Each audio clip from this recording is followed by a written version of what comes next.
Que o nome do Senhor seja glorificado, queridos. Nós vamos para mais um Gruta e nós vamos estar meditando na palavra de Deus. Antes de mais nada, eu gostaria de deixar avisado para os irmãos que nós estamos mobilizando para o dia 28 e 29 de dezembro um grande mutirão, né, na igreja. Contamos com todos os homens. Uma ideia que o nosso irmão Ivan compartilhou com a gente na última microcorda, se não me falha a memória. É uma sugestão do irmão Ivan para a gente colocar em ordem todos os nossos trabalhos que nós precisamos, né, dentro da igreja, que nós precisamos colocar em ordem. Aí nós vamos organizar aí algumas mulheres, né, para poder estar cozinhando para os homens, né, não precisam brigar por esse ofício, né, porque eu sei que todos vão querer cozinhar, né, então assim, como todas as irmãs têm esse desejo de cozinhar, né, a gente não vai deixar as irmãs brigar, nós vamos organizar e aí nós vamos ajustar. E pode ser que tenha um café da manhã, almoço, janta, e nós vamos revezando as irmãs aí, tá? Vamos dar espaço para todo mundo. É brincadeira, tá? Não vai ficar bravo com o pastor, não. Mas a gente está querendo fazer um mutirão no dia 28 e 29, com todos os trabalhos que precisa ser feito, né? Que a gente já listou. E para a gente poder adiantar esses trabalhos e poder dar um melhor ambiente para a comunidade, né? Às vezes fica algumas coisas fora do lugar, algumas coisas que precisa ser feita e a gente vai protelando de fazer, e aí quando vê, passou o ano e não fez, e aí vai mais um ano, entra coronavírus, entra vacina, entra tudo que tem direito e a gente não fez nada que planejou de fazer, né? Então a gente entendeu através aí dessa sugestão do irmão Ivan que a gente precisa dedicar esse período para a gente poder colocar em ordem aí o nosso aprisco, né? Olha, essa palavra é antiga, hein? Olha, quem aqui já ouviu a palavra aprisco? Hein? Alguém aqui já ouviu a palavra aprisco? Aprisco é a casa das ovelhas, né? O nosso aprisco. Então nós vamos lá arrumar o nosso aprisco, tá? Então, nós vamos estar nos organizando e nós queremos ver de vocês programarem esses dias, né? Eu sei que está todo mundo ansioso para passear, nem tanto porque está todo mundo meio receoso por causa desse coronavírus, né? Então, assim, tá naquela, passeia, não passeia. A Rosa mesmo não vai passear, né, Rosa? Você não vai estar afim de passear, não, né?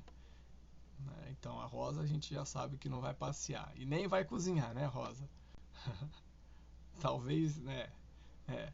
Mas amém, nós vamos estar nos organizando, então a gente já está comunicando, nós vamos pedir para estar comunicando para a corda, para estar aí passando a lista de quem pode, quem não pode. Na verdade, nós gostaríamos que todos pudessem, né? Para a gente poder fazer um dia de trabalho, como o Ivan disse, como se a gente tivesse para a fábrica. Entra cedo e sai à tarde.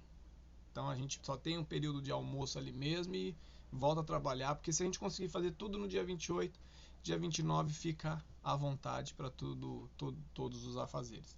Outra questão, a gente decidiu como igreja, e aí tem os presbíteros Tinem e presbítero Levi, nós decidimos não fazer nenhum evento de virada de ano da igreja, principalmente por causa que nós não saberíamos como estaria essa questão da pandemia. Então a gente não quis criar uma expectativa de um evento e de repente nesse inteirinho aí estoura mais um estado de emergência, a gente tinha que voltar atrás e fica aquela sensação de evento não cumprido. Então a gente achou melhor permitir que vocês façam a virada, cada corda se organiza, cada grupo se organiza, né, para fazer pequenas reuniões. E a gente não sabe muito bem como que isso vai acontecer, tá? Então a gente vai ficar de olho, principalmente agora, nessas informações com relação ao coronavírus e como vai estar o estado de emergência, se realmente entrou estado de emergência para a partir do dia 26, que é provavelmente o que estão falando, pelo menos meu chefe me falou, que todos os estabelecimentos não vai poder estar aberto a partir das 8 horas da noite aqui em Aitken. Eu não sei se isso procede, vai que eu entendi alguma informação errada. Se isso realmente procede, a gente já acertou de não marcar em nenhum estabelecimento, que provavelmente não vai poder funcionar nenhum estabelecimento aí para a gente fazer virada, né? Então a gente vai estar ainda se organizando e pensando e conversando com os líderes de corda para ver como que nós podemos nos organizar e como que nós vamos estar dirigindo essa questão aí da nossa virada de ano. Ok, irmãos? Da sua virada de ano. Aí você vai se planejar com os seus irmãos aí. Amém? Ok? Tranquilo até aí? A gente gostaria de fazer um trabalho da igreja, mas infelizmente, se a gente tivesse um espaço, a gente tem até um espaço, mas a gente tem o problema de fazer a virada de um dia para o outro e ali criar um problema com os vizinhos ali por causa da demanda de estacionamento na nossa região ali, demanda de barulho e tal, e a gente fica meio que amarrado, né? Então a gente pensou em fazer alguma coisa, mas acabou decidindo não fazer por causa desse momento aí que a gente está percebendo. A gente achou melhor não fazer, tá? Então, Gomen Nasai aí, nós pedimos desculpa para os irmãos e a gente vai programar a partir de janeiro para ver alguma programação e vamos conversar com os líderes de corda se a gente pode setorizar a virada, de repente cada corda se reunir e fazer sua virada aí, ok? Beleza? Então vamos lá, vamos estar orando para a gente estar dando início aqui na questão do discipulado, orando para que a mente seja aberta, para que o Espírito de Deus fale conosco, em nome de Jesus, que o Espírito de Deus fale não somente comigo, contigo, mas com aqueles que vierem a ouvir essa mensagem amanhã no nosso gruta, na nossa página lá do YouTube, que todos possam ser alcançados por essa mensagem, possam ser incomodados e transformados no nome de Jesus. Amém? Vamos estar orando, vamos estar buscando a presença de Deus. Gostaria que você pudesse estar elevando sua mente ao Senhor e buscando junto comigo aí. Querido Deus, eu quero clamar a tua presença, quero pedir a ti, Pai, que o teu Espírito Santo possa conduzir, Deus, a tua igreja pelo melhor caminho, pelo caminho de vitória. Nós confessamos, ó Deus, que esse momento de pandemia, essas circunstâncias, Senhor, que envolve a gente, às vezes impede a gente de programar algumas coisas para a igreja, mas nós sabemos também, Deus, que a sua igreja ela cresce e trabalha independente das circunstâncias, e os trabalhos elas são flexíveis, não precisa ser todos os anos o mesmo trabalho. Então quero pedir que o Senhor possa estar dando sabedoria para a gente poder fazer o melhor para o Senhor, para que a gente possa fazer uma virada abençoada, para que a gente possa, Deus, ter um momento, Deus, cada casa, cada família, cada corda, cada irmão possa ter um momento de bênção junto com os seus irmãos, junto com a sua comunidade, em nome de Jesus, e não somente em comunhão, mas também em evangelismo, em proclamação, em adoração, em nome de Jesus, que nós tenhamos esse pensamento, essa ideia o tempo todo, Pai. Quero pedir que o Senhor abra o nosso entendimento, fortaleça as nossas vidas no Senhor, encha a gente da tua esperança, encha a gente da tua paz, a paz que excede todo entendimento, esteja nos livrando, Deus, de toda enfermidade. Senhor, nós clamamos e pedimos, Pai, que o Senhor revele a tua mão graciosa sobre a vida da Rosa. Nós pedimos a ti, Pai, que o Senhor também possa estar curando ela, cicatrizando, Deus, todo ponto operatório, Pai, em nome de Jesus, trazendo ela, Deus, para a comunhão da igreja. E isso não quer dizer que ela não tenha unidade com a gente, quer dizer que ela está afastada da comunhão, está afastada da reunião. E eu quero pedir, Deus, que o Senhor possa estar reconduzindo ela para essa comunhão, reconduzindo ela para o momento de culto ao Senhor. Que o Senhor possa estar direcionando nossas vidas, Senhor, de forma que a gente possa, Deus, ouvir a tua voz e possa, Deus, entender, Deus, do teu Espírito, que o Senhor nos ajude em nome de Jesus, que a Rosa possa testemunhar, Deus, do teu poder, testemunhar, Deus, da tua graça, testemunhar, Deus, da tua cura em nome de Jesus, que a tua mão esteja sobre ela, e não somente sobre ela, mas todos os nossos irmãos que estão aqui, Pai, nessa noite, para poder ouvir da tua palavra, para poder, Deus, crescer no teu evangelho, para poder, Deus, crescer no entendimento, em nome de Jesus. Nós pedimos também, Senhor, pela vida do Vanderlei, que o Senhor dê uma direção para ele, que o Senhor possa estar derramando o teu poder sobre a vida dele, que ele possa, Senhor, ter um encontro com o Senhor verdadeiro, genuíno, transformador, que ele possa, Senhor, reconsiderar aquilo que precisa ser reconsiderado na vida cristã, na vida com o Senhor, em nome de Jesus. Nós pedimos que haja reconstrução, haja transformação, em nome de Jesus, Pai. Nós pedimos pela Adriana também, que está um pouco adoentada, está um pouco com um pouco de febre. Nós pedimos a Ti que o Senhor esteja afastando todo perigo de coronavírus, de influenza, em nome de Jesus, da casa da Adri, da casa do Júlio, da família dela, em nome de Jesus, que Tua mão possa ser estendida sobre a vida da Adriana, livrando ela, Deus, escondendo ela, Senhor, desse coronavírus. Nós pedimos por todos nós, que o Senhor nos esconda nas Tuas mãos, debaixo das Tuas asas. Tem tantas coisas, Senhor, que estão aí diante de nós, tantas coisas que precipitam e estão tentando trazer para a gente precipitações, tentando trazer para a gente tensão espiritual e emocional. Que o Senhor nos ajude, Deus, a escapar de tudo isso, protegidos debaixo da Tua mão poderosa, em nome de Jesus. Amém. Amém. Amém, queridos e queridas. Eu estava compartilhando com a Beth que esse ano ele é um ano meio atípico, né? Falta 2 semanas para a virada do ano e nós estamos assim revendo aquela música que a gente cantou há muito tempo, de muitas formas, que é Feliz Ano Novo. Como que é a musiquinha? Adeus ano velho, feliz ano novo, que tudo se realize no ano que vai nascer. Muito dinheiro no bolso, saúde para dar e vender. Nós estamos mais ou menos reorganizando a letra da música, mais ou menos assim. Não vai ano velho, não vem ano novo, porque o que tem para frente é pior do que o outro, né? A gente está assim, as coisas estão acontecendo aí na frente aí, a gente não sabe, né? É a primeira virada que a gente está realmente virando com pelo menos eu, né?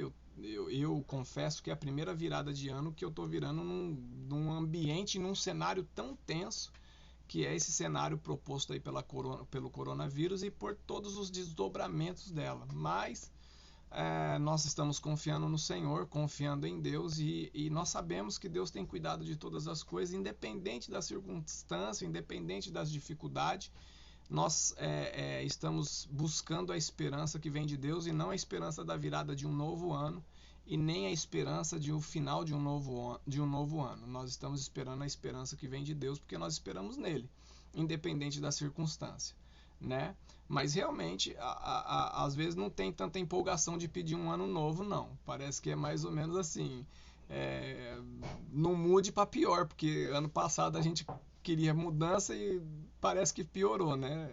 Não sei se vocês estão acompanhando o raciocínio do pastor, né? Mas realmente nós entramos um ano muito difícil ano passado e estamos passando por um ano muito difícil, né? E talvez a dificuldade não financeira, mas uma dificuldade mais física no ambiente dessa ameaça física.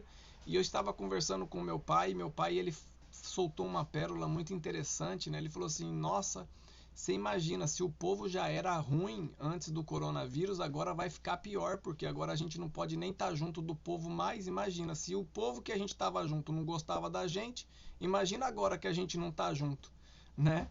Ele soltou essa pérola. O que ele quis dizer? Ele quis dizer que o ser humano, que já era frio e que já não era um ser humano amoroso, agora pior vai ficar sem o convívio e sem estar junto, porque cada um está buscando o seu próprio entendimento, cada um está tentando sobreviver, cada um está tentando vencer nesse processo de coronavírus aí, de circunstância de ameaça e de isolamento social, né? Então isso é uma realidade que não nos atinge, porque a gente não sentiu esse efeito do isolamento social. A sociedade japonesa realmente não foi atingida, mas a sociedade brasileira foi bem atingida, e em determinadas cidades foi bem pior. O isolamento social teve que ser bem rígido e bem forte, né? Assim como na Índia, mas aqui a gente não sentiu. Então, graças a Deus por isso, Graças a Deus por tudo isso que Deus está fazendo, mas a gente tem esse ambiente que nós estamos enfrentando e a gente vai buscar as melhores decisões no Senhor para poder enfrentar essa circunstância aí. Queridos, nós vamos falar hoje sobre a mentalidade do discípulo e do discipulador, tá? Nós temos falado sobre a questão do discipulador e da missão de discipular, visto em Mateus capítulo de número 28 e 28, 19 e 20, ide por todo mundo e fazei discípulo, que é a ordenança de Jesus, é que o discipulado, ali em Mateus pelo menos, ele revela essa ordenança a partir do discipulado. A partir do discipulado acontece o evangelismo, a partir do discipulado acontece a profecia, a partir do discipulado acontece todas as coisas. Por quê? Porque o discipulado é o objetivo primário, é o objetivo principal de Deus para o homem. Aí você fala assim, como assim o discipulado é o objetivo principal de Deus para o homem? Se você voltar um pouquinho, só para você ter uma ideia geral, assim, quando você olha para a Bíblia de forma geral, e olhando um pouco para Gênesis, capítulo de número 1, quando você vê o relacionamento de Deus com Adão, é um discipulado, é um mentor e um mentoriado. Até que entra um personagem chamado Satanás, ou a serpente, figurada por Satanás ali, né? E ela começa a persuadir Eva e ali acontece também um discipulado. Por que que isso acontece? Acontece porque o ser humano ele foi criado para ser dirigido, para dirigir e ser dirigido. Ele ganhou autoridade para dirigir a terra, mas ele tinha que estar debaixo da autoridade de Deus para dirigir a terra. Ele era o gerente geral, o administrador da terra, certo? Então, quando Deus fez o homem, ele fez o homem para o discipulado, para segui-lo, para seguir a comunidade. Gênesis 1, 26 fala, façamos o homem. Quem faz? Pai, Filho e Espírito Santo, Elohim faz o homem para que o homem o siga em tudo que Deus determinou. Então Deus começa a dar a ordem, começa a mostrar o que deve ser feito, a mostrar para Adão e para Eva o que deve ser feito e o homem começa a fazer até que o discipulado negativo começa a acontecer. Você está entendendo? A persuasão negativa, a instrução negativa, ela começa a acontecer e essa persuasão cria um novo caminho que não é um caminho de unidade com Deus e nem de uniformidade com Deus, é um caminho de divisão com Deus e esse caminho é um caminho proclamado, é um caminho instruído, é um caminho orientado e isso é discipulado. O discipulado então acontece tanto na esfera negativa quanto na esfera positiva, porque o homem foi criado para ser dirigido. Não adianta tirar da cabeça do ser humano, porque assim, existe sim uma tentativa de tirar da cabeça do ser humano que nós somos independentes. Mas ninguém é independente. Todo mundo segue uma ideia. Todo mundo segue uma direção. O homem não é independente e o homem não é livre. O homem vive em um estado de liberdade, mas ele não é livre. Nenhuma sociedade pode promover um homem livre. Por quê? Porque toda a sociedade já pressupõe regra. E regra pressupõe restrição. E restrição pressupõe direção. Você está entendendo? O ser humano ele só pode viver em uma condição de liberdade. Por quê? Porque ele foi criado para ser dirigido. Seja por Deus, ou seja pelo diabo, ou seja pelo mundo. Por isso que Paulo, em Efésios capítulo de número 2, ele diz que nós estávamos no curso do mundo. No curso do mundo, segundo a orientação dos espíritos da desobediência. Certo? Vocês estão me acompanhando? Esse é um processo instrutivo e informativo que existe e a gente precisa estar ligado. Então, assim, o que nós precisamos entender? Que não existe biscoito fora do pacote. Não existe. Eu tenho uma triste notícia para você, querido. Você está sendo discipulado por alguém. Você está recebendo informação de alguém. Se não for minha, é de outra pessoa. Se não for de outra pessoa, é de outra pessoa. Se não for do fulano, é do ciclano. Se não for do Bertrano, é do como que chama os outros lá? Tem o Bertrano, o ciclano e o fulano? É esse trio parada dura? Se não for do fulano, é do Bertrano. Se não for do Bertrano, é do ciclano. Enfim, todos nós seguimos aquilo que nos orienta a seguir. Por exemplo, se você tivesse nascido há sei lá quantos anos atrás, 30 anos atrás, ou a sua idade, volta lá no tempo lá, quando você ainda era um projeto sendo formado dentro da barriga da tua mãe. Se você voltasse ali, quando tua mãe te desse aquele termo que a gente fala, deu à luz a criança nasceu. Se a sua mãe tivesse largado você para aprender por instinto, você não teria aprendido nada e você não teria nem aprendido a falar, porque todos os estímulos são externos e esses estímulos externos são orientações que te conduzem, que te informam naquilo que você vai ser. Você está entendendo? Se você tivesse nascido na Arábia, você iria falar árabe. Se você tivesse nascido no Japão e você tivesse estudado aqui, você iria falar japonês. Você está entendendo? Então, tudo, o ser humano, ele não é instintivo. Você precisa colocar isso na sua cabeça. Ele é instrutivo. Isso eu tenho falado há muito tempo, mas isso precisa ser repetido e reorganizado na nossa mente, porque essa informação de que o ser humano é instintivo, ela dá oportunidade das pessoas justificarem suas atitudes porque elas acham que elas são instintivas. Mas o ser humano, ele é instrutivo e Deus fez o homem com esta inteligência. É isso que nos difere de todos os animais, inteligência para poder avaliar e seguir o melhor caminho, para poder entender o melhor caminho. E tem uma coisa que Deus não subestima em você e em mim, é a inteligência que Ele colocou em nós.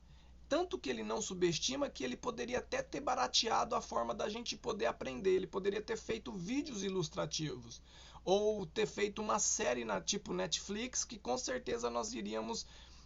Você imaginou todos os eventos bíblicos numa série? Deus poderia ter feito isso, mas ele não fez. Por quê? Porque a Bíblia, a palavra lida, é a forma mais como que eu posso dizer, faltou um adjetivo aí, me ajuda aí, mais eficaz, obrigado. Aí, tá vendo como que não pode haver esse negócio de subestimar. Deus colocou uma sabedoria em nós e nós nos completamos na sabedoria. Amém? Então, a Bíblia é a forma mais eficaz, duradoura, que veio de século em séculos e que ela tem um papel fundamental de instruir a gente num caminho de luz, no caminho de Jesus. E isso é discipulado quando nós fazemos a luz da palavra de Deus. A luz de qualquer outro tipo de luz não é discipulado, ou melhor, é um discipulado negativo. Então, é essa mentalidade, em primeiro lugar, que a gente precisa fundamentar na nossa cabeça. Nós somos discipulados o tempo todo, ou pelo menos nós temos uma proposta de discipulado o tempo todo, que a gente precisa ficar esperto, ficar ligado se ela vem de Deus ou se ela não vem de Deus, né? Se ela vem do Senhor, se ela não vem do Senhor. Então João está falando justamente disso no capítulo de número 1 do 1 João, e nós vamos avaliar aqui o 1 João. Olha só, essa semana é a semana de João, e especificamente de 1 João. É um texto que nasceu numa devocional minha, né, num TSD, num momento em que Deus falou comigo tremendamente. Eu gostaria de compartilhar com os irmãos essas impressões que eu tive com relação à mentalidade que nós precisamos ter como discipuladores e como discípulo. Por quê? Nenhum discípulo, presta bastante atenção, nenhum discipulador vai ser bom discipulador suficiente se ele não entender que ele, em primeiro lugar, ele é discípulo. Ele é discípulo. Nenhum discipulador vai conseguir efetuar bem esse trabalho se ele, em primeiro lugar, não entender que ele é discípulo. E aí eu vou usar aqui, irmão, segura essa ousadia do pastor, ele vai pro YouTube. Olha, eu até ouso dizer que Jesus, eu acho que o grande momento, ou o grande clímax do ministério de Jesus foi dele ter abandonado a glória dele, é que lá no céu ele não precisava ser discipulado e ele não precisava passar por instrução nenhuma, porque ele era junto com o Pai. Tanto que quando você pega ele em Gênesis capítulo de número 1, quando Jesus ainda é o verbo, porque João capítulo de número 1 fala que Jesus era o verbo e o verbo estava com Deus, e o verbo era Deus, João 1:1. Aí Paulo fala em Filipenses capítulo 2, verso de número 5, que ele esvaziou da sua glória e não, subsistindo na forma de homem, não se colocou na posição de Deus. Eu vou parafrasear mais ou menos o que está escrito ali em Filipenses 2,5. Não usurpou. Não usurpou. Obrigado, Vanessa. Não usurpou ser igual a Deus. Obrigado. Essa é a palavra mais ideal. Não usurpou ser igual a Deus. Por quê? Porque Jesus se coloca numa posição de discípulo do Pai. Você percebeu a relação do filho com o Pai? Tudo que ele faz à luz da vontade do Pai. E naquele momento do Getsemane, ele poderia ter feito a vontade dele, ou então no deserto ele poderia ter feito a vontade dele, mas ele estava em busca da vontade do discipulador dele, ou do Pai que o orientava. Então por isso ele orava, por isso ele buscava, por isso ele falava com Deus, porque ele estava nessa busca constante de fazer a vontade do Pai. Você está entendendo? Então, o grande clímax de Jesus foi ele não ter usurpado ser igual a Deus, e por isso que o ministério dele foi tão eficaz, tão eficiente, e alcançou o objetivo de perdoar todos os pecados como Deus, porque ele era Deus, mas na forma de homem ele foi um discípulo do Pai. Ele se coloca nessa posição de autoridade, ele é depois do Pai e o Espírito vai depois dele. Então essa é a hierarquia da Trindade. Ok? Existe uma hierarquia e a gente precisa estar mais acostumado com ela. Essa que é a grande verdade. A gente precisa estar mais adaptado a ela, porque isso realmente é importante para a gente. É fundamental para a mentalidade cristã, para a mentalidade de discípulo, discipulador. Amém? Ok? Então vamos lá. 1 João, capítulo de número 1. O discípulo do discipulador, discípulo de Jesus, um discípulo direto de Jesus, e a Bíblia diz que João era aquele que reclinava a cabeça no ombro de Jesus, ele era considerado o discípulo amado, e ele recebeu uma profecia tremenda que ele não morreria, ele seria o único apóstolo que não morreria de forma trágica ou seria morto por perseguição, ele vem a morrer de idade avançada e morrer de velhice. Uma das características aí do apóstolo João. Aí ele começa assim no capítulo de número 1, verso de número 1. Vamos lá, 1 João 1:1. O que era desde o princípio, o que ouvimos, o que vimos com os nossos olhos, o que contemplamos e as nossas mãos apalparam. Isto proclamamos a respeito da palavra da vida. A vida se manifestou, nós a vimos e dela testemunhamos e proclamamos a vocês a vida eterna, que estava com o Pai e nos foi manifesta. Verso 3. Nós lhes proclamamos o que vimos e ouvimos, para que vocês também tenham comunhão conosco. Nossa comunhão é com o Pai e com o seu Filho Jesus Cristo. Escrevemos essas coisas para que a nossa alegria seja completa. E verso 5. Esta é a mensagem que dele ouvimos e transmitimos a vocês. Deus é luz e nele não há treva alguma. Se afirmamos que temos comunhão com ele, mas andamos nas trevas, mentimos e não praticamos a verdade. Se, porém, andamos na luz, com ele, como ele está na luz, temos comunhão uns com os outros, e o sangue de Jesus, seu Filho, nos purifica de todo o pecado. Se afirmamos que estamos sem pecado, enganamo-nos a nós mesmos, e a verdade não está em nós. Se confessarmos os nossos pecados, ele é fiel e justo para perdoar os nossos pecados e nos purificar de toda injustiça. Se afirmamos que não temos cometido pecado, fazemos de Deus um mentiroso e a sua palavra não está em nós. Vamos lá. O que o discipulador estava fazendo? O discipulador estava dando o objetivo daquilo que ele estava fazendo no verso de número 1. Ele estava proclamando no verso de número 1 aquilo que ele viu, aquilo que ele ouviu, aquilo que ele contemplou e aquilo que as mãos dele apalpou ou apalparam. O que ele estava falando? Ele estava falando de Jesus, então ele está proclamando a mensagem de Jesus ou a experiência dele com Jesus. Quando a gente olha para esse texto, nós nos 3 primeiros versículos, até o versículo de número 3, nós encontramos já 3 vezes a palavra proclamamos. O que é proclamamos? Proclamar é o ato de falar de, ou de falar os estatutos de. Então, quando o apóstolo João ele fala 3 vezes a palavra proclamamos, ele está dando ênfase nesse trabalho oriundo da comunicação. Você pode prestar bastante atenção que a fé ela foi relacionada por Romanos capítulo de número 10 com a atitude da proclamação. Romanos 10, 17, ele fala que a fé vem pelo ouvir e o ouvir da palavra de Deus. Então veja bem, o que nós precisamos ter na nossa mentalidade? Todos nós somos discípulos e todos nós somos um potencial discipulador. E aí nós precisamos qualificar a mensagem que nós proclamamos. É aí que nós precisamos de 2 atitudes que eu tenho falado bastante para alguns irmãos, que é experimentar e experienciar, ok? Experimentar e experienciar. Eu tinha um irmão que ele falava assim, você conhece o Evangelho? As pessoas falavam assim, não conheço o Evangelho, mas eu também não estou muito afim. Aí ele falava assim para essas pessoas, por que você não está muito afim de conhecer o Evangelho?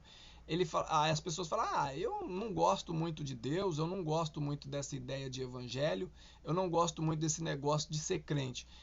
Aí ele falava assim, esse amigo meu, você já experimentou? Você já provou? Você está falando de algo que você não gosta, mas sem direito de causa? Você já foi a uma igreja? Você já se relacionou com Deus? Você já viu a grandeza de Deus? Você já entrou num relacionamento com Deus? Que nem, por exemplo, se você perguntar para mim, você gosta de maçã? Ele falava assim, eu não gosto de maçã. Por quê? Porque eu não gosto, eu já comi, minha mãe forçava eu comer, eu não gosto. Mas você fala assim, você está falando que não gosta do evangelho sem você ter experimentado, sem você ter participado de um relacionamento com Deus. Então, se você quer ter autoridade naquilo que você está falando, você precisa experimentar.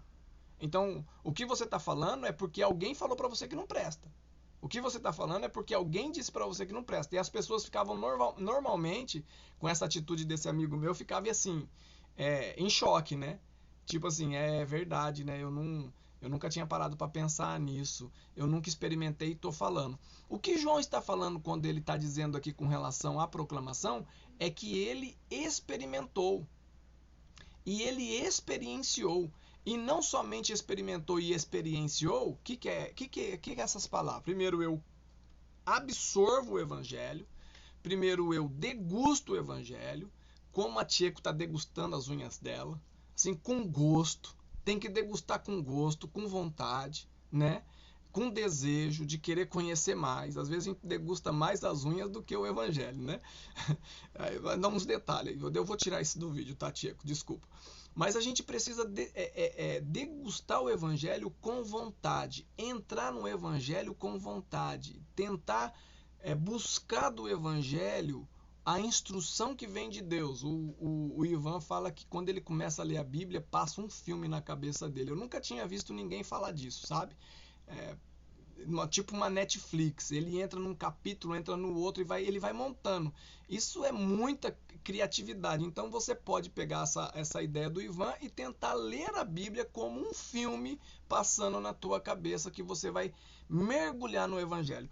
Uma das grandes problemáticas dos cristãos hoje na leitura bíblica é que eles não se enxergam dentro do texto. Você já fez essa experiência de se enxergar dentro do texto? Como que foi? Quando você leu o texto e você se enxergou dentro do texto. Quando você começou a tirar do texto o teu contexto, quando você começou a se identificar com o texto, eu vou dizer para você que 90% das mensagens que nós ouvimos, nós não experimentamos, nós armazenamos. Esse é o grande problema. O grande problema é que nós não experimentamos, nós não buscamos adentrar no texto e dentro do texto viver e dentro do texto tirar os melhores ensinamentos. Quando o João está dizendo, ele está falando com direito de causa. Ele tem esse direito. Por quê? Porque ele apalpou, ele viu, ele ouviu e ele experimentou. E não somente isso, ele contemplou a beleza de Jesus. Certo? Ok? Aí você pode estar falando assim, pastor, mas aí a coisa degringolou. Porque é o seguinte, eu não estava com o João, isso já passou há 2000 anos atrás. Nós não vivemos naquela época. Nós não estávamos lá. Ótimo, você chegou num ponto maravilhoso. Esse é o ponto do qual nós somos mais aventurados. Porque aventurado é aquele que andou com Jesus, mas Jesus diz que mais aventurado é aquele que não viu e creu. Você está entendendo? Por quê? Porque, querido, é o seguinte, você continua experimentando da obra do Espírito de Deus, você continua experimentando da ação de Deus, você continua experimentando da vida que vem de Deus, e você continua contemplando a obra que vem de Deus. Por quê? Porque a obra que vem de Deus já começa na sua vida no ato da conversão. Qual é o maior milagre da vida? É a cura de alguém ou é a conversão de um coração duro como o nosso? Porque assim, depois que a gente se converte, a gente é maleável, né? A gente é bonzinho, né? Mas antes de se converter, ninguém para pensar que a pior terra, a mais difícil, era a nossa mesmo. Quantas vezes a gente já deu trabalho para os outros assim, de não aceitar o evangelho? Você está entendendo? A gente deu trabalho, a gente foi uma terra difícil. A gente era hostil. Depois se converteu, é lógico que como todo cidadão da terra, todo ser humano tem amnésia, a gente esquece da ruindade que a gente teve. Né? Da dificuldade que a gente teve, né? A mentalidade humana, a memória do ser humano é curta, então a gente esquece. Mas eu tenho comigo que eu fui uma terra difícil para o evangelho. E ela bateu até que entrou. Eu nem sabia por que eu não gostava de crente. Eu não sabia. A minha mãe nunca falava assim minha mãe não era uma guerreira contra os crentes. Minha mãe não. Meu pai também não. Meu pai mais viajava do que estava em casa. Eu não sei porquê, mas eu não gostava. Você está entendendo? Eu tinha essa resistência dentro de mim. Você está entendendo? Então, assim, o ser humano tem essa resistência. Até que eu me converti. O primeiro dia, olha se não é um espírito maligno de resistência contra o evangelho. Primeiro dia que eu entrei na igreja, você sabe por que eu entrei numa igreja cristã, evangélica? Por causa do movimento Atleta de Cristo. Um atleta, um professor meu, que era uma referência para mim, ele virou para mim e falou assim, Cassiano, vai ter uma reunião de Atleta de Cristo, você quer ir? Quem não quer Cristo? Todo mundo quer Cristo. Eu quando falo de alguns exemplos, é porque eu vivi. Eu queria Cristo, eu só não queria ser crente, mas eu queria Cristo. Eu falei, opa, eu vou. Ele me pegou, porque ele era o professor, ele tinha um carro, né? Ele era o professor, me levou para a igreja. E quando ele me pegou, eu tinha lá para meus 15 anos, 16 anos mais ou menos, ele me levou para uma igreja presbiteriana. Quando eu entrei na igreja, até entrar na igreja, eu tava, vamos lá, reunião de Atleta de Cristo. Começou o culto. Mas, rapaz, falei, meu Deus, eu tô dentro de uma igreja crente, não acredito nisso. Mas, rapaz, pensa numa tromba de elefante. Foi começar o culto, meu bico foi lá na frente. Meus amigos que estavam comigo falavam assim, cara, para com isso. Para com o quê? O cara trouxe a gente para uma igreja de crente. Nunca imaginei que eu ia entrar numa igreja de crente. Cadê a reunião de atletas? Cadê os atletas aqui? Tem atleta coisa nenhuma. Olha aquele gordo ali, ó. Aquele ali, ó, aquela gorda ali. É tudo gordo. Tem nenhum atleta aqui. Cadê os atletas? Cadê? Só se lá no céu vai ser atleta. Eu não queria saber desse negócio de crente. Imagina. Eu era um cara difícil pro evangelho. Aí quando terminou a palavra, eu não sei nem por que fui lá na frente. Olha, passei o culto todo bravo. Não aceitando o que o pastor estava falando, porque eu não queria estar ali. Quando falou, você quer aceitar Jesus no coração? Eu fui lá. E depois que eu fui lá, eu já estava dentro de uma salinha com um atleta. E ele era um atleta de um time adversário. Ele não era um atleta do meu time. Aí eu falei, opa, tem um atleta aqui. Aí ele começou a falar do plano da salvação. Olha aqui a importância da gente ter experiência e conhecimento naquilo que a gente está fazendo. Depois que eu fui para a salinha, que eu aceitei Jesus, ele começou a falar do plano da salvação. E aí demorou um pouquinho, porque o que aconteceu? Como eu ia com esse rapaz parou de ir nessa igreja, começou a ir em outra igreja, e começou a meio que bagunçar. Ele não era um bom discípulo de Jesus. Ele era um mais ou menos, mas queria que o povo fosse para a igreja. Enfim, ele parou de ir, eu parei de ir, porque essa igreja era muito longe da minha casa. Mas, por algum motivo, eu voltei aí nessa igreja sozinho.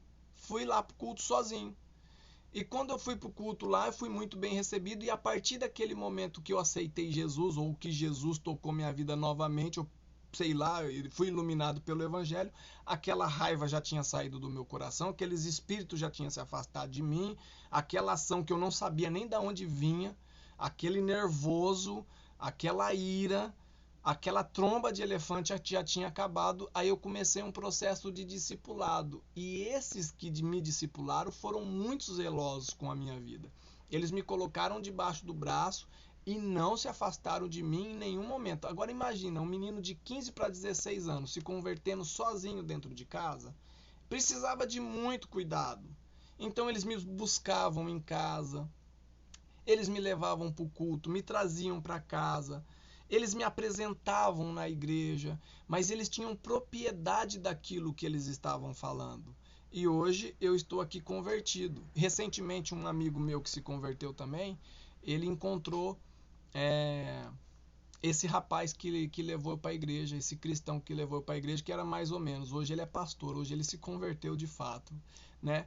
Então tudo tem um tempo. Tem um tempo necessário para a gente viver, tudo tem um tempo necessário de Deus, mas uma coisa que a gente precisa colocar na nossa mente, e se você está recebendo essa iluminação do Espírito de Deus, é que a gente precisa experimentar o Evangelho, experienciar e ter conhecimento do Evangelho, é o que João está dizendo. Porque se a gente for pregar um Evangelho que não é o Evangelho, não vai trazer vida e não vai apresentar vida. Entende? Porque o texto continua. Então, primeiro ponto, saber o que você está proclamando, saber o que você está dizendo e por que está dizendo. Amém? Ok? Isso é o discipulador. Da onde João recebeu isso? Do discipulador dele. Quem era o discipulador dele? Jesus. Ele era bem-aventurado. Hoje você é mais do que bem-aventurado, porque Jesus é o teu discipulador espiritual através do Espírito Santo, mas ele tem a igreja que também faz a função de discipulador. Então essa estrutura ela tem que funcionar para cumprir a comissão. Lembra que a gente falou da missão da igreja? A missão da igreja ela é uma extensão da missão de Deus e ela cumpre a missão de Deus na terra, eu e você. Temos esse privilégio de discipular e de ser discipulado por Jesus através da igreja. Amém? Ok? Então vamos lá. O que João continua dizendo? Verso de número 1. Nós proclamamos a respeito da palavra da vida. A vida tem uma palavra. Diga para o monitor que está do teu lado. A vida tem uma palavra.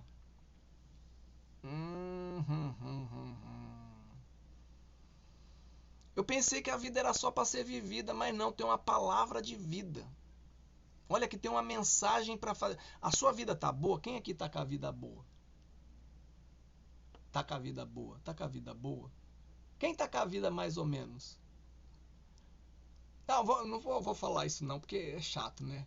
Amanhã os irmãos vão ver lá no culto, não vai estar no gruta lá na internet, não vai ter ninguém de mão erguida, mas não vai saber quem que tá, quem não tá.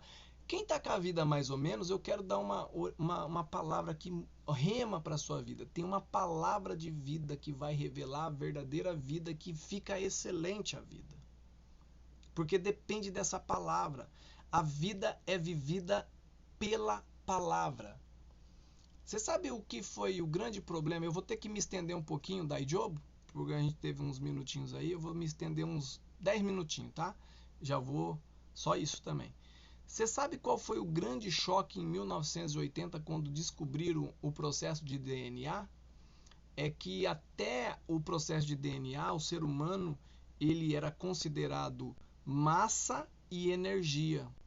Um conjunto de massa e energia. Lá O Ivan tá confirmando isso. Ele tem direito de causa para me ajuda aí, Ivan. Se eu tiver errado, você me corrija depois. Massa e energia. Então o que se movia? Movia uma energia dentro de uma massa, certo? Uma energia que precisava de alimento, que precisava de nutriente, que precisava para poder de sol, essa energia que movimentava uma massa. Quando descobriram o DNA, encontraram um fator. A vida ela não é feita só de massa e energia, mas ela é feita de massa, energia e letra, palavra. Porque o DNA é um código que só você tem. Ninguém mais tem. Esse código é teu.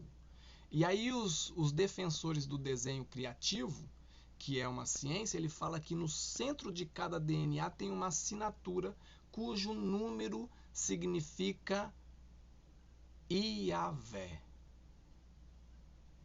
Você está entendendo? No centro de cada DNA, de cada letra, tem uma assinatura escrito Iavé. Louco isso, né? Muito doido isso, né? Por quê? Porque existe uma palavra de vida e João está dizendo isso. O que é a vida? Hoje um amigo meu me perguntou, o rapaz que trabalha comigo, falou assim, o que é a vida para você? Eu falei, para mim a vida é Jesus. Ele me perguntou mais uma vez, o que é a vida para você? Eu falei, Jesus. O que é a vida para você? Jesus, Jesus, Jesus. Para mim Jesus é vida, o resto é morte. O resto é desespero. O resto é positivismo desesperado, né? Tem que dar certo porque tem que dar certo, né? Depois nós falamos desse negócio do positivismo desesperado. Enfim, Jesus é vida e ele tem uma palavra de vida e essa palavra precisa entrar em conjuntura com a minha vida. Ela precisa estar dentro da minha vida e é o que João está falando. Tem uma palavra de vida e isso nós estamos proclamando. Você quer vida? Precisa buscar na palavra essa vida. E essa vida vai emanar da palavra. E por isso você precisa entrar na palavra. Amém? Ok? Então vamos lá. O que é a vida para você? Para mim é Jesus. Eu já cantei a letra. Quem quiser copiar, levanta a mão e fala Jesus. Tô brincando. Não teve graça, né? Mas para algumas pessoas, por que eu tô falando isso? Porque para algumas pessoas a vida agora é trabalho. Nesse exato momento. A vida agora é pagar conta. A vida agora é se livrar de uma dependência. Para algumas pessoas, a vida agora é superar um problema físico. A Rosa está ali com um problema físico, ela precisa se livrar desse problema físico, mas se ela não encontrar a vida na palavra, é essa vida que vai fazer ela se livrar desse problema físico. A vida não pode ser o problema, mas para muitas pessoas é o problema. A vida agora é o Covid, a vida agora é a vacina, a vida agora é um novo emprego. E quando a gente entra, por que a gente tem a síndrome da frustração? Você já parou para pensar por que a gente é frustrado? Porque a gente colocou vida na onde não tinha vida. E todas as vezes que a gente tentou encontrar vida nessas coisas, veio um balde de água fria porque ali não tem vida. Então João está dizendo que a vida tem uma palavra e essa palavra precisa ser proclamada. E esse ato de proclamar essa palavra é discipulado, é mentoria, é orientação. Isso está inerente na vida cristã, está na DNA da vida cristã. Não pode ser tirada da vida cristã, porque a palavra precisa ser proclamada, a palavra de vida. E aí ele continua. No final, no verso de número 2, ele continua ainda.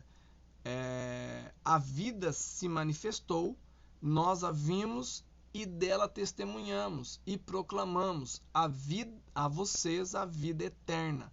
Essa vida, ela tem uma característica de ser eterna. Gente, você pode correr, que nem o Bruno falou, dos 70, 80 anos no começo do culto, né? Vocês estão lembrados, né? Do domingo, né? Irmãos, é muito pouco. A nossa vida na Terra é muito pouco perto da eternidade. O que é a vida na Terra? Um ponto na eternidade. A eternidade é imensurável. Não dá para contar. E a vida que Jesus revelou, ela é eterna. E ela precisa ser vivida no padrão da eternidade. Por isso que a gente encontra a vida, porque o padrão não é terreno, é um padrão eterno que encontra a vida em Jesus Cristo, que transcende dos problemas, que passam pelos problemas, que passam da dificuldade, porque a nossa esperança está em Jesus. Ele continua vivo, ele ressuscitou e não precisa morrer mais nenhuma vez por nós, porque fomos perdoados pelo sangue dele. Amém? Ok? Então vamos lá. Essa palavra, ela tem o poder do quê? Olha só o verso de número 3. Nós lhes proclamamos o que vimos e ouvimos, para que vocês tenham comunhão conosco. O discipulado é eu não sei nem se existe essa palavra, o Levi vai dar risada, mas eu vou ter que falar ela. Não, vou ver se eu consigo achar uma outra palavra. O discipulado introduz novas pessoas na comunhão.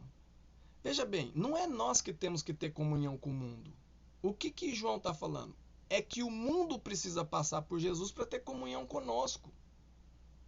Você está entendendo? E através da proclamação do Evangelho. Gente, deixa eu te falar uma coisa. Sara essa síndrome de abandonado. Você não é abandonado e você não é abandonada. Um discipulador precisa ter isso claro. Sabe aquele negócio de que as pessoas precisam me aceitar, as pessoas precisam ter comunhão contigo. E a comunhão vem da palavra. Essa é a comunhão mais fenomenal que existe. Porque essa comunhão, ela diz que faz a gente encontrar amigos mais chegados do que irmão. São aqueles companheiros que não nasceram na mesma casa, mas estão dispostos a viver contigo todas as experiências em comunhão com Jesus Cristo.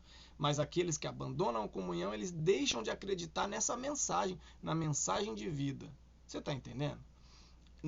Pela palavra somos introduzidos. Olha aqui que chat mais maravilhoso. Nós não nos conhecíamos e temos hoje o privilégio de nos conhecer e fazer uma equipe para Deus a partir da mensagem. Ou nós nos reunimos por outro motivo? Nós nos reunimos por causa da mensagem que nos introduziu na comunhão com o corpo e nos introduziu na comunhão com Jesus e nos fez agora ter essa comunhão de palavra, essa comunhão de pão, essa comunhão de atitude. Por isso nós podemos nos organizar para ir dia 28 e arrumar a igreja. Por quê? Por causa da palavra. A palavra que nos motiva, o evangelho que foi introduzido em nós, nos introduziu na comunhão. E essa comunhão que João está dizendo que é uma excelente comunhão. Não existe nada igual à igreja, queridos. Nada igual. Nenhuma instituição na terra, com todos os defeitos da igreja. É na igreja que o bêbado para de beber, é na igreja que a prostituta para de se prostituir, o prostituto para de se prostituir, o adúltero para de adulterar. É na igreja, não existe outra instituição que sara essas coisas. É na igreja que o ímpio se converte, é na igreja que a gente começa a acertar a vida. É lógico que demora, tem muita coisa que está aí ainda, rolando aí dentro da cabeça, está rolando na vida. Nós vamos mentir? Não vamos mentir, está aí. Vamos tampar o sol com a peneira? Vamos ser hipócritas e falar não está? O que nós temos que fazer? Saber que está aí, mas não é uma coisa que a gente quer. São atitudes que às vezes acontecem, mas a gente não quer, a gente rejeita isso. O que João vai dizer lá na frente? Que nós precisamos dizer, nós vamos dizer que não temos pecado? Não, nós temos pecado, porque se a gente falar que a gente tem pecado, a gente faz de Deus mentiroso, né? Não, nós somos imperfeitos, mas nós estamos num processo de aperfeiçoamento através da proclamação do discipulado. Como que a gente melhora? Tem uma tônica que o mundo fez você acreditar, e a gente fala.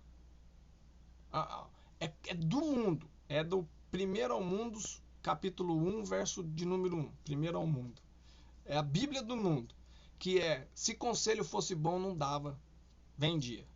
Não é verdade? Gente, eu tô lutando com essa mensagem na minha cabeça, porque assim, se conselho não fosse bom, eu nem pregava.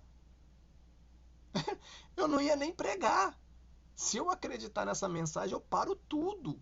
Mas conselho é maravilhoso e a Bíblia diz o quê? Que na multidão dos conselheiros há sabedoria. Um rei, ele se cerca de conselheiros. Você está entendendo?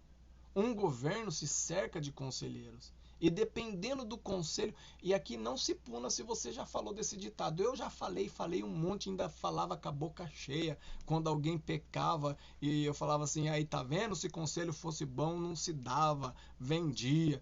Já falei, mas a gente tem que a gente tem que reorganizar as ideias. A Bíblia diz que conselho é bom, é nobre, porque os sábios se cercam de bons conselhos. Você sabe por que o reino de Israel se dividiu? Você deve saber por que o reino de Israel se dividiu em duas nações. Reino do Norte e Reino do Sul. Por causa de conselheiro. Conselheiro. Conselho. Conselho. O filho de Salomão pegou e falou assim, eu vou ouvir os jovens, não vou ouvir os anciãos. Eu vou ouvir os jovens. Esses velhos não sabem de nada. Os jovens chegaram para o filho do Salomão, que eu não me lembro também o nome, eu não vou ficar aqui floreando, eu não me lembro, mas falou assim, ó, o negócio é o seguinte, seu pai, ele reinou com o dedo mindinho, você vai pesar a mão, vai cobrar impostos mesmo, vai fazer o povo dar dinheiro mesmo, e foi isso que o rei fez. E aí o que aconteceu? 10 tribos e meia se rebelaram através de Jeroboão, que eu lembro, que foi o reino o rei que se autoproclamou rei e fez Samaria se desviar da presença de Deus. Você está entendendo? Então, conselho é bom, é importante e faz parte do discipulado, querido.